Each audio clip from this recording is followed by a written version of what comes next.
اعوذ باللہ من الشیطان الرجیم بسم اللہ الرحمن الرحیم ان الذین آمنوا والذین ہادوا والنصارى والصابئین من آمن باللہ وعمل صالحا فلہم اجرہم عند ربہم ولا خوف علیہم ولا هم یحزنون۔ سورۃ البقرہ رقم الآیہ 62۔ معزز حاضرین جمعہ اور حاضرات جمعہ، خطبہ مسنونہ کے بعد میں نے قرآن مقدس سورۃ البقرہ آیت نمبر 62 کی ایک آیت کریمہ آپ کے سامنے تلاوت کی ہے۔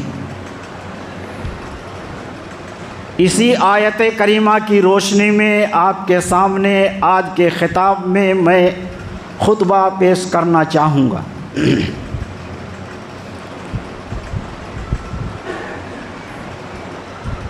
جو در حقیقت تاریخ یہود سے متعلق ہے۔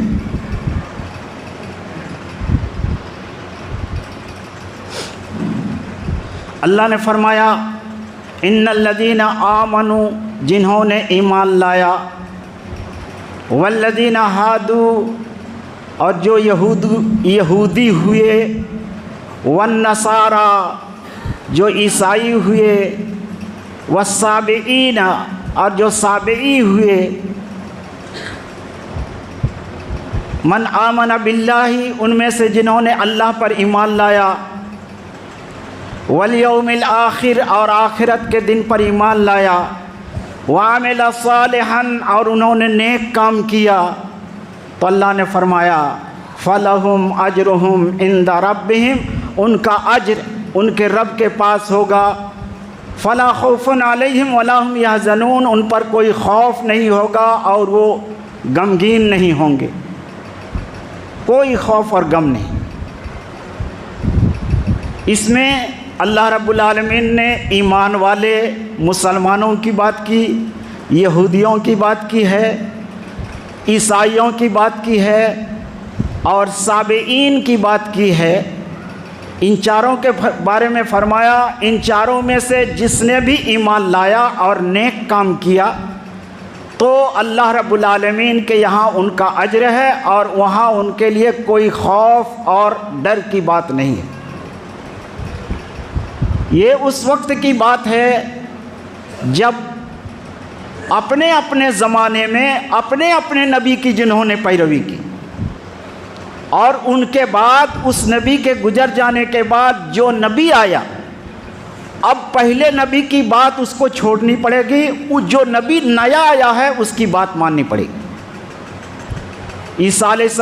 موسیٰ علیہ السلام آئے، ٹھیک ہے، ان کے زمانے میں جنہوں نے ایمان لایا، عمل صالح کیا، سب کچھ ٹھیک ہے، بہت ٹھیک، لیکن ان کے بعد حضرت عیسیٰ علیہ السلام آئے تو ان کے لیے ضروری تھا کہ اپنے دین دھرم کو چھوڑ دیں، اور حضرت عیسیٰ جو پیغام لے کر آئے ہیں ان کو ماننا ہوگا، تب وہ کامیاب ہوں گے۔ اور حضرت عیسیٰ علیہ السلام کے بعد آخری پیغمبر دنیا کے اندر پیدا ہوئے اور آپ کو نبی بنایا گیا۔ اب یہودیوں کو بھی اپنی یہودیت چھوڑنی ہوگی، عیسائیوں کو بھی اپنی عیسائیت چھوڑنی ہوگی، اور اب جو یہ نبی دین لے کر آیا ہے اس پر چلنا ہوگا، تب ان کے لیے کامیابی ہے۔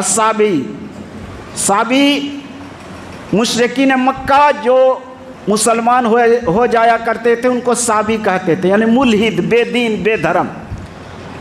تو قرآن کریم کی اس آیت کریمہ سے یہ معلوم ہوتا ہے کہ کسی زمانے میں صابئی ان کے اندر بھی کوئی نیا نبی آیا ہوگا، کوئی دین اور دھرم ہوگا۔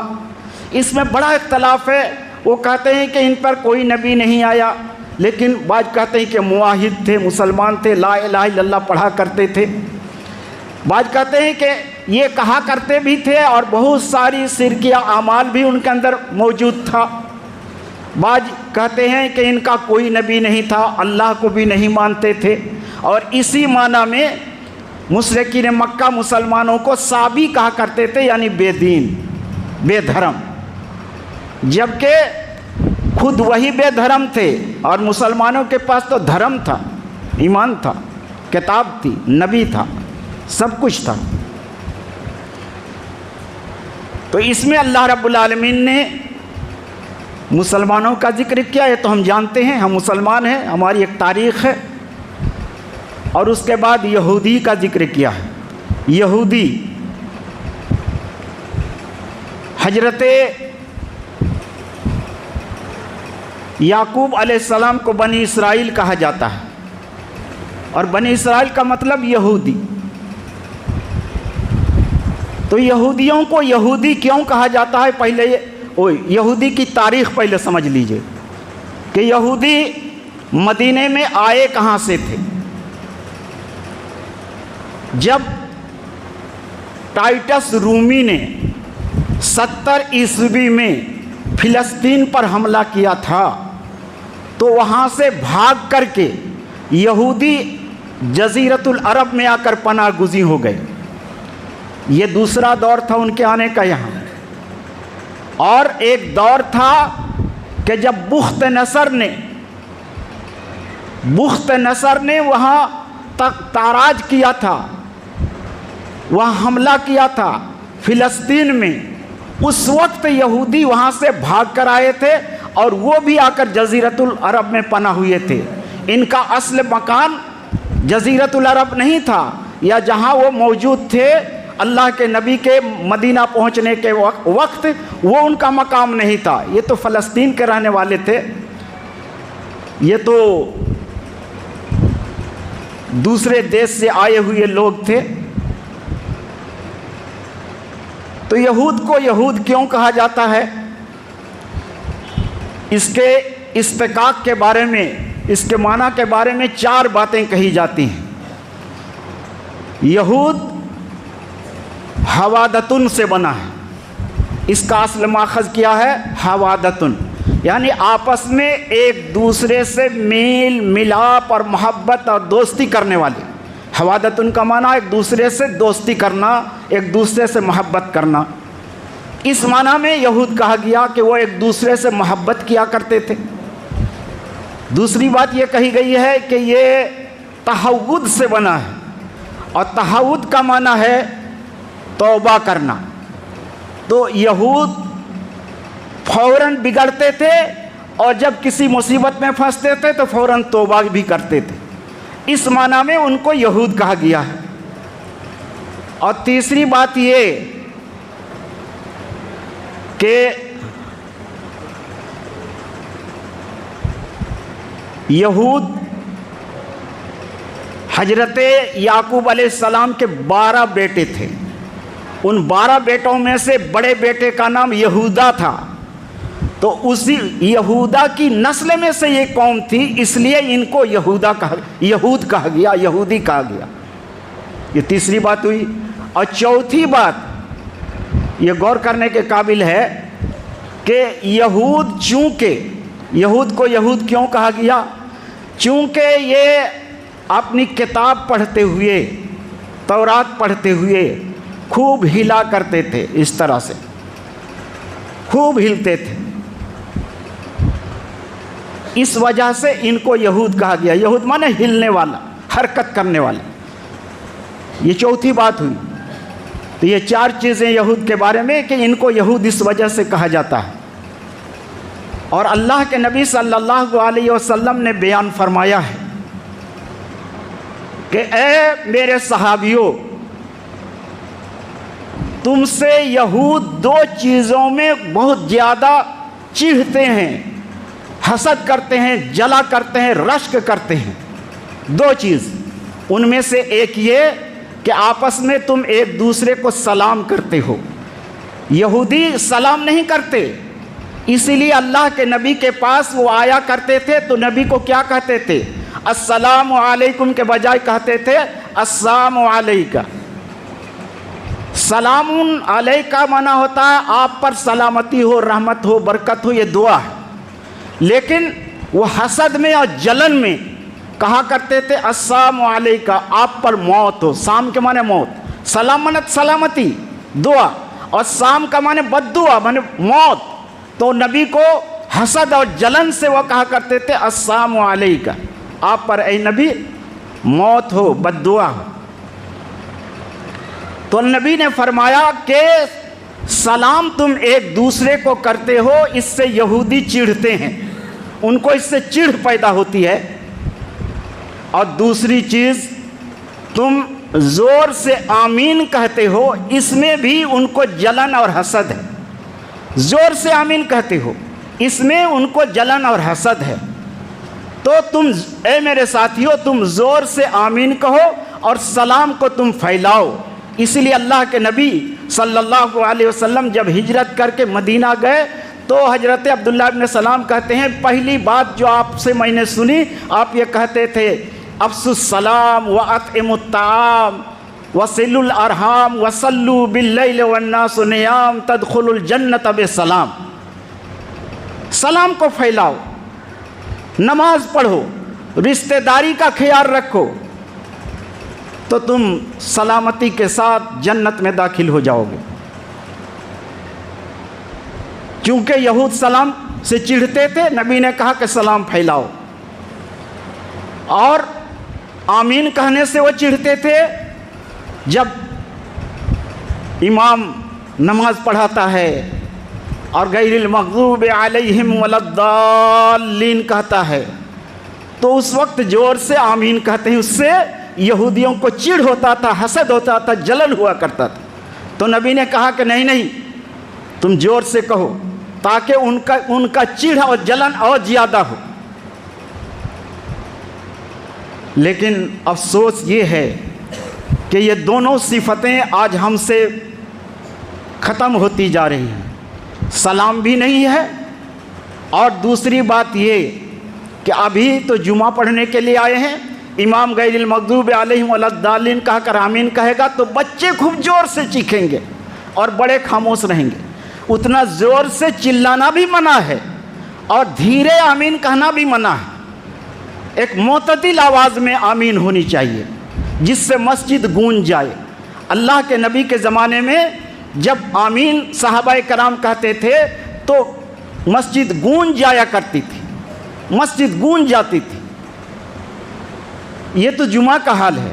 اور ایسے وقت میں ہم دیکھتے ہیں وقتیہ نماز میں پنج وقتہ میں کہ امام ولا الضالین کہا کر آمین کہتا ہے تو یہی سامنے جو دو چار ہوتے ہیں وہی آمین کہتے ہیں. ادھر والے آمین نہیں کہتے. معلوم نہیں کیوں کہتے ہیں. یہودیوں کی صفت کہاں سے آ گئی؟ یہودی آمین نہیں کہتے، ان کو اس سے جلن ہوتی ہے.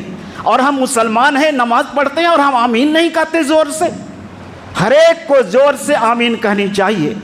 اللہ کے نبی نے فرمایا تم جوتا پہن کر کے نماز پڑھو. یہودی جوتا پہن کر کے نماز نہیں پڑھتے ہیں تو ان کی تم مخالفت کرو. اور حضرت عبداللہ بن عباس نے کہا خالف الیہود والنصارى، یہود اور نصارہ کی تم مخالفت کرو. وہ جو کرتے ہیں نہ کرو. کیوں؟ اس وجہ سے کہ ان کے پاس دین ہے ہی نہیں. دین کو انہوں نے بالکل بدل ڈالا. جس کو چاہا دین اور دھرم بنایا اور جس کو چاہا اس کو ختم کر دیا. اللہ رب العالمین نے قرآن کریم میں اسی لیے بیان فرمایا ہے. جب ہم سورہ فاتحہ پڑھتے ہیں آخر میں کہتے ہیں غیر المغضوب علیہم ولا الضالین. جانتے ہیں یہ بد دعا ہے، یہ بد دعا ہے. غیر المغضوب سے مراد یہودی ہیں اور ضالین سے مراد گمراہ. ضالین مانے گمراہ سے مراد عیسائی ہیں، نصارہ ہیں. غیر المغضوب جن پر غضب کیا گیا، یہودیوں پر اللہ کا غضب ہوا، یہودیوں پر اللہ کا غضب ہوا، اس لیے ان کو مغضوب علیہم کہا جاتا ہے. اور ضالین مانے گمراہ، ان کو عیسائی کہا جاتا ہے. عیسائی گمراہ ہو گئے. گمراہ کیا ہوئے؟ حضرت عیسیٰ کو اللہ کا بیٹا کہہ دیا. ثالث و ثلاثۃ کا، تین خداؤں میں سے ایک خدا یہ ہیں، ایک خدا وہ، ایک اللہ وہ، مریم دوسرا اور ابن اللہ عیسیٰ علیہ السلام تیسرا. یہ گمراہ ہو گئے. اور یہودیوں نے بھی بہت ساری چیزوں کو غلط طریقے سے اپنے دین اور دھرم میں ملا لیا اور حضرت عزیر علیہ السلام کو بھی انہوں نے ابن اللہ کا، اللہ کا بیٹا کہا، یہودیوں نے۔ تو ہر نماز میں نبی نے کہا، سورہ فاتحہ میں اس کا بیان اللہ نے فرمایا، انعمت علیہم اہدنا الصراط المستقیم، سیدھے راستے کی ہم کو ہدایت فرما، صراط الذین انعمت علیہم، راستہ ان کا جن پر تو نے انعام کیا، غیر المغضوب علیہم ولا الضالین، یہودیوں کا اور عیسائیوں کا راستہ اے اللہ ہم کو نہ بتا، ان کی مخالفت۔ اور آگے اللہ نے فرمایا سورہ بقرہ جب آپ کھولیں گے تو جا بجا یہودیوں کا ذکر بھرا پڑا ہے، ان کی مخالفت، ان کی دشمنی، ان کا عناد، ان کا طغیان سب بھرا پڑا ہے۔ اللہ نے اس لیے فرمایا کہ جب حضرت موسیٰ علیہ السلام فرعون کے ظلم و زیادتی سے نکال کر کے دریا سے اس پار لے گئے میدان تیہ میں، تو کتنا اللہ نے ان پر انعام کیا، کتنا انعام کیا۔ پانی کی ضرورت محسوس ہوئی تو پتھر کو حضرت موسیٰ علیہ السلام نے لاٹھی سے مارا، 12 چشمے، 12 جھرنے نکل گئے۔ ہر قبیلے کا، 12 قبیلے کے لوگ تھے، ہر قبیلے کے لوگ اپنا اپنا پانی اس سے لینے لگے۔ جب دھوپ نے ستایا تو آسمان میں اللہ تعالیٰ نے بادل کا ٹکڑا بھیج دیا، جدھر یہ لوگ جاتے تھے بادل کا ٹکڑا اس کے ساتھ ساتھ جاتا تھا، دھوپ نہیں لگتی تھی۔ جب بھوک لگی تو اللہ نے آسمان سے تیار کھانا ان کے لیے بھیج دیا، من اور سلوہ، یہ 2 قسم کا کھانا ان کے لیے بھیج دیا۔ لیکن یہ بدبخت قوم تھی، کہا حضرت موسیٰ علیہ السلام سے، لن نصبر علی طعام واحد، ایک کھانے پر ہم ہرگز صبر نہیں کر سکیں گے، فادع لنا، ہمارے لیے دعا کر دیجئے جو زمین سے اٹھتا ہے، کھیرا، ککڑی، ساگ، سبزی، مولی، یہی مسور کی دال، یہی ہم کھائیں گے، یہی چاہتے ہیں۔ تو کہا ارے بدبختو، اچھی چیز کے بارے میں، اچھی چیز کے بدلے میں تم خراب چیز مانگتے ہو۔ اللہ نے کہا وَضُرِبَتْ عَلَيْهِمُ الذِّلَّةُ وَالْمَسْكَنَةُ وَبَاءُوا بِغَضَبٍ مِّنَ اللَّهِ ذَلِكَ بِأَنَّهُمْ كَانُوا يَكْفُرُونَ بِآيَاتِ اللَّهِ وَيَقْتُلُونَ النَّبِيِّينَ بِغَيْرِ الْحَقِّ ذَلِكَ بِمَا عَصَوْا وَكَانُوا يَعْتَدُونَ۔ ان پر ذلت اور مسکنت مسلط کر دی گئی۔ ذلت، دنیا کے صفات میں تم رہو گے، ذلیل اور رسوا ہو کر کے رہو گے، مسکینی تمہارے اوپر چھائی رہے گی۔ کیوں؟ اس وجہ سے کہ اللہ کے آیات کی تم نافرمانی کرتے ہو اور اللہ کے نبیوں کو تم قتل کرتے ہو، یہ اس وجہ سے تمہارے اوپر مسکینیت، ذلت، رسوائی چھائی رہے گی۔ اب سوال یہ ہے، کوئی سوال یہ کر سکتا ہے، آج تو یہودی سب سے بڑی پوزیشن میں ہے، سب سے اچھی تجارت ان کی ہے، دولت، ٹیکنالوجی اور نہ معلوم کیا کیا سب ان کے پاس ہے۔ تو اللہ رب العالمین نے اس کا جواب بھی قرآن کریم کے اندر دیا ہے کہ دیکھو، اگر وہ تنہا ہو جائیں گے، ان کا کوئی معین و مددگار نہیں ہوگا، ان کے کوئی آوان و انصار نہیں رہیں گے، تو ان پر یہ ذلت فوراً طاری ہو جائے گی۔ لیکن جب دوسرے لوگ ان کے دست و بازو بن جائیں گے اور ان کی مدد کرنے پر وہ اتر جائیں گے تو پھر ان پر ذلت اور مسکنت نہیں چھائے گی۔ آج اسرائیل کو دیکھو، اسرائیل کو امریکہ اور فرانس اگر ایک دن کے لیے چھوڑ دے گا تو دنیا کے نقشے سے ان کو مٹا دیا جائے گا اور وہ مٹ جائے گا۔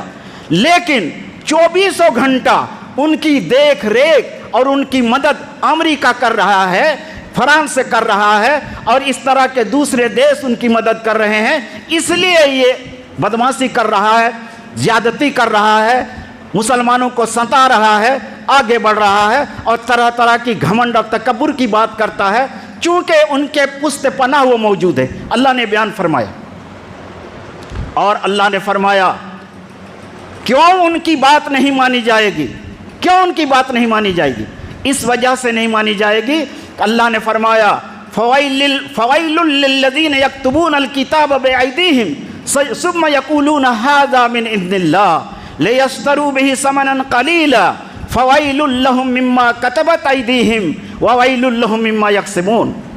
ویل ہے ان کے لیے جو کتاب کو لکھتے ہیں اپنے ہاتھوں سے، اللہ کی کتاب نہیں، اپنے ہاتھ سے کتاب بناتے ہیں، کہ یہ اللہ کا کلام ہے، یہ ہماری تورات ہے، یہ ہماری انجیل ہے، اپنے ہاتھ سے لکھتے ہیں اور بناتے ہیں تاکہ اس سے دنیا حاصل کریں، اور دنیا حاصل کر کے اس سے اپنے آپ کو اچھی پوزیشن میں لا کر کھڑا کریں۔ تو اللہ نے فرمایا جو وہ لکھتے ہیں ان کے لیے بربادی، اور جو چیز ان کی کمائی کی ہے ان کی کمائی پر بھی اللہ کی لعنت اور ویل اور ہلاکت اور بربادی۔ اور اللہ نے فرمایا افتطمعون ان یؤمنوا لکم وقد کان فریق منہم یسمعون کلام اللہ ثم یحرفونہ من بعد ما عقلوہ وہم یعلمون۔ اے مسلمانوں، کیا تم کو یہ لالچ ہے، طمع ہے کہ یہ لوگ مسلمان ہو جائیں گے، ایمان لائیں گے؟ کہا کہ ایسا نہیں ہوگا۔ افتطمعون ان یؤمنوا لکم وقد کان فریق منہم یسمعون کلام اللہ، ان میں کی ایک جماعت ایسی ہے کہ وہ اللہ کے کلام کو سنتی ہے، ثم یحرفونہ من بعد ما عقلوہ، اور اس کو سمجھنے کے بعد اس میں تحریف معنوی بھی کرتے ہیں اور تحریف لفظی بھی کرتے ہیں، لفظ بھی بدل دیتے ہیں اور اس کے معنی کو بھی بدل دیتے ہیں۔ تو اس لیے یہودیوں کا جو دین اور دھرم موجود ہے تحریف شدہ ہے، اصل موجود ہی نہیں ہے، اصل انجیل موجود ہی نہیں، اصل تورات موجود ہی نہیں، وہ بدلا ہوا دین ان کے سامنے ہے، اور وہ کہتے ہیں کہ ھذا من عند اللہ، یہ اللہ کے پاس سے، غلط ہے، انتہائی غلط ہے۔ قرآن تردید کر رہا ہے اس کی، ہمارا قرآن اس کو جھوٹا قرار دے رہا ہے۔ تو اللہ کے نبی صلی اللہ علیہ وسلم نے یہودیوں کے چار جو ماخذ بیان کیے گئے ہیں ان میں سے ایک ماخذ یہ ہے کہ وہ اپنی تورات کو انجیل کو پڑھتے ہوئے خوب ہلتے تھے۔ تو آج بھی آپ دیکھیں گے انہی کے نقش قدم پر چلتے ہوئے بہت سے لوگ جھوم رہے ہیں، اور یہ زیادہ تر ملا لوگ کرتے ہیں، پیر لوگ کرتے ہیں اپنے مریدوں کو اپنی طرف مائل کرنے کے لیے کہ اس طریقے سے وہ جھوم رہا ہے۔ یہ یہودیوں کی صفت بتائی گئی ہے، یہ مسلمانوں کی صفت کب سے آ گئی؟ یہ جھوم رہا ہے، وہ دکھا رہا ہے اصل میں کہ ہم قرآن پڑھ رہے ہیں، ہم تسبیح تلاوت کر رہے ہیں، ہم ذکر و اذکار میں مشغول اور مہوے ہیں۔ یہ تو یہودیوں کے معنی میں یہ بات ظاہر ہے، اور اللہ کے نبی نے فرمایا یہود جو کرتے ہیں اس کی تم مخالفت کرو۔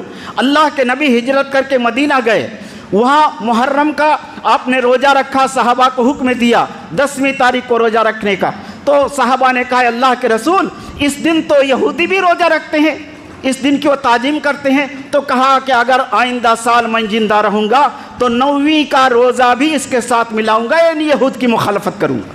تو یہودیوں کی تو مخالفت کرنے کا حکم ہے، یہود کی مخالفت کرنے کا حکم ہے۔ حضرت عبداللہ ابن عباس نے تو صریح طور سے کہا خالف الیہود والنصارى، یہود اور نصارہ کی تم مخالفت کرو، کیونکہ ان کے پاس ان کا اصل دین اور دھرم ہے ہی نہیں۔ اس لیے قرآن پڑھتے ہوئے یا ایسے بیٹھ کر کے ہلنا نہیں چاہیے، یہ یہودیوں کی ایک صفت ہے، مسلمانوں کی صفت۔ یہودیوں کا جو لفظ استقاق ہے تفسیر ابن کثیر میں لکھا ہوا ہے کہ ایک معنی اس کا یہ ہے کہ وہ پڑھتے ہوئے خوب ہلتے تھے، تو ہلنا نہیں چاہیے، ایسے ہی پڑھیے، ایسے ہی بیٹھے ہوئے ہیں، ایسے ہی تسبیح تلاوت کیجیے، ایسے ہی قرآن پڑھیے۔ تو اللہ کے نبی صلی اللہ علیہ وسلم جب ادھر ہجرت کی بات، پھر وہاں جانے کے بعد کیا ہوا آپ سن چکے ہیں بقرعید سے پہلے خطبات میں۔ وہاں آپ پہنچ گئے، مدینہ پہنچ گئے، مدینے کے پہنچنے کے بعد مسلمانوں کے درمیان مواخات قائم کیا، اور اس کے ساتھ ہی ساتھ جو وہاں یہودی بستے تھے، مدینے کے اندر ہی ایک بستی تھی، ایک محلہ تھا، اس کو یہودیوں کا محلہ تھا، اور وہیں مارکیٹ بھی لگا کرتا تھا، بنو قینقاع، یہ یہودیوں کا مارکیٹ تھا، جو بھاگ کر کہاں سے آئے تھے؟ ادھر شام سے، فلسطین سے بھاگ کر آئے تھے، آ کر یہاں انہوں نے تجارت بھی بڑھا لی تھی، زراعت بھی بڑھا لی تھی، اور اپنا قلعہ بھی انہوں نے بنا لیا تھا، اور بہت فخر بھی کرتے تھے کہ ہم اہل کتاب ہیں۔ اور مدینہ مکہ والوں کو وہ ان پڑھ امی کہا کرتے تھے کہ تم جاہل و ان پڑھ ہو، ہم تو اہل کتاب ہیں۔ حالانکہ ان کے پاس دین اور دھرم کچھ باقی اس وقت نہیں تھا جب نبی وہاں پہنچ گئے تھے، مدینہ پہنچے تھے۔ ان کے پاس کیا دین تھا؟ وہ سود کھور تھے، سود در سود لیتے تھے اور دوسروں کو ٹھگا کرتے تھے۔ وہ قوم دھوکہ باز، غدار، مکار، عیار، سب کچھ، سب صفت ان کے اندر موجود تھی۔ تو اس وقت 3 قبیلے وہاں موجود تھے جب نبی مدینے میں پہنچے۔ مدینے کے اندر ایک قبیلہ تھا، ان کا نام بنو قینوقا تھا، اور مدینے سے باہر کچھ دوری پر ایک قبیلہ کا نام بنو نذیر تھا، اور ایک قبیلہ کا نام، تیسرے قبیلہ کا نام بنو قریظہ تھا۔ اور خیبر میں یہودی رہتے تھے، وہ بھی وہاں سے بھاگ کر آ کر یہاں آباد ہوئے تھے، بہت پہلے بھاگ کر آئے تھے۔ تو یہ قینوقا کی بات، قبیلہ بنو قینوقا، ان سے بھی اللہ کے نبی نے ان کو بلا کر کے جب معاہدہ کیا تو انہوں نے 12 دفعات 12 قسم کے پوائنٹ وہاں لکھے گئے، ہمارے تمہارے درمیان کیسا برتاؤ رہے گا۔ اس میں ایک اہم پوائنٹ یہ تھا کہ کوئی باہری آدمی آئے گا، تم پر ظلم و زیادتی کرے گا، ہم تمہاری مدد کریں گے، ہمارے اوپر کوئی ظلم و زیادتی کرے گا، ہم تمہاری مدد کریں گے۔ یہ ابتدائی زمانہ مدینہ تھا، یہ ضروری تھا اس طریقے سے۔ چنانچہ وہ بات بنتی رہی، ٹھیک رہا، حتیٰ کہ سن 2 ہجری میں بدر کی لڑائی ہو گئی، اور بدر کی لڑائی میں مسلمانوں کی جیت ہوئی، قریش ہار گئے۔ تب قریش جب ہار گئے تو یہودی جو اندر ہی اندر جلن اور حسد سے کڑھتے رہا کرتے تھے، تو آہستہ آہستہ ان کا کڑھن اور ان کا جلن باہر آنے لگا۔ اللہ کے نبی صلی اللہ علیہ وسلم بدر سے جب واپس مدینہ آئے تو ان کے قبیلے میں گئے، بنو قینوقا کے قبیلے میں گئے، اور ان سے کہا کہ تم لوگوں نے قریشیوں کا انجام دیکھ لیا، قریشیوں کس طریقے سے وہ لوگ بدر کے میدان میں پسپا ہوئے، تو اب تمہاری باری ہے، بدمعاشی نہ کرو، تم مسلمان ہو جاؤ، اسلام قبول کرو، یا جو معاہدہ دونوں کے درمیان ہوا ہے اس کو پابندی کے ساتھ اس پر عمل کرو۔ تو انہوں نے کیا جواب دیا اللہ کے نبی کو؟ انہوں نے کہا جن سے آپ کی لڑائی ہوئی، جنگ ہوئی، مقابلہ ہوا، وہ تو ناآشنائے جنگ تھے، جنگجو نہیں تھے، لڑائی کے گن اور فن کو وہ جانا نہیں کرتے تھے، اناڑی لوگوں سے آپ کی ملاقات ہو گئی، آپ نے میدان مار لیا اور آپ جیت گئے۔ آپ ہم سے اگر آپ کی ٹکر ہوئی تو آپ جانیں گے کہ مرد میدان ہم ہیں۔ اور انہوں نے اپنے غرور کا اظہار کیا۔ در حقیقت اعلانیہ نبی سے اور مسلمانوں سے یہ اعلان جنگ تھا۔ نبی نے صبر کیا، اور ایسا انہوں نے اس لیے کیا کہ قبیلے بنو قینوقا والے، ان کے پاس تجارت تھی، زراعت تھی، وہ لوہار تھے، سونار تھے، اور لوہے کا سامان، سونے کا سامان وہ بنایا کرتے تھے، اور لوہے کا برتن، وہ لوگ سونے کا برتن، لوہے کا برتن بھی بنایا کرتے تھے۔ اس لیے ہر ایک کے پاس بے شمار تلوار، بے شمار لوہے کا اوزار ان کے پاس موجود تھا کہ ہم سے کون جیت سکے گا۔ اسی غرور نے ان کو دھوکے میں مبتلا کر کے رکھا۔ چنانچہ اسی درمیان میں ایک عرب عورت دودھ لے کر کے ان کے مارکیٹ میں گئی، اور دودھ بیچ کر کے کوئی کام تھا، ایک سونار کی دکان میں وہاں بیٹھ گئی۔ تو یہودی نے بدمعاشی ان کو سوجھی اور مسلمان عورتوں کے چہرے سے برقع کو اتارنا چاہا۔ عورت نے انکار کر دیا کہ ہم چہرہ نہیں کھول سکتے۔ تو اس نے یہ شرارت کی کہ پیچھے سے نیچے کا دامن پکڑ کر کے پیٹھ میں یہاں گرہ لگا دیا۔ جب عورت اٹھ کر کے جانے لگی تو کپڑا اٹھ گیا، وہ ننگی ہو گئی، ان کی شرمگاہ ظاہر ہو گئی۔ عورت کو بہت شرمندگی ہوئی، اور یہودی ہا ہا ہا ہا کر کے خوب ہنسنے لگے، اور انہوں نے دہائی دی عورت نے کہ مسلمانوں، یہودیوں نے ہمارے ساتھ فلاں یہودی نے یہ برتاؤ کیا ہے۔ ایک مسلمان دوڑتا ہوا آیا، برداشت نہیں کر سکا، ایک غیرت ایمانی جوش میں آئی، اور اس یہودی کو جس نے یہ حرکت کی تھی اس کو قتل کر دیا۔ اب دوسرے یہودی نے بھی دیکھ لیا کہ اس مسلمان نے اس کو قتل کیا ہے، تو اس مسلمان کو بھی انہوں نے قتل کر دیا۔ یہ قتل ادھر سے بھی ہوا، ادھر سے بھی ہوا، بلوا ہو گیا مدینے کے اندر۔ جو معاہدہ تھا ٹوٹ گیا۔ اللہ کے نبی صلی اللہ علیہ وسلم کا پیمانہ صبر لبریز ہو گیا، اور آپ نے اپنے صحابہ کی جماعت کو لے کر ان کے محلے کو لے جا کر کے گھیر لیا، ان کے محلے کو پورا گھیر لیا۔ تو انہوں نے وہ ٹس سے مس نہیں ہوئے، لیکن اللہ تعالیٰ نے ان کے دلوں کے اندر رعب، ڈر اور خوف پیدا کر دیا، اور جس کی وجہ سے وہ سپر انداز ہونے کے لیے تیار ہو گئے، لڑائی رکنے کے لیے، محاصرہ اٹھوانے کے لیے نبی سے انہوں نے درخواست کی کہ اے اللہ کے نبی، اپنا محاصرہ یہ گھیراؤ توڑ دیجیے، آپ کی بات ہم ماننے کے لیے تیار ہیں، جو ہمارے سلسلے میں آپ فیصلہ کریں گے ہم مانیں گے۔ چنانچہ اللہ کے نبی صلی اللہ علیہ وسلم نے ان کے تمام مردان جنگی کو باندھ لیا۔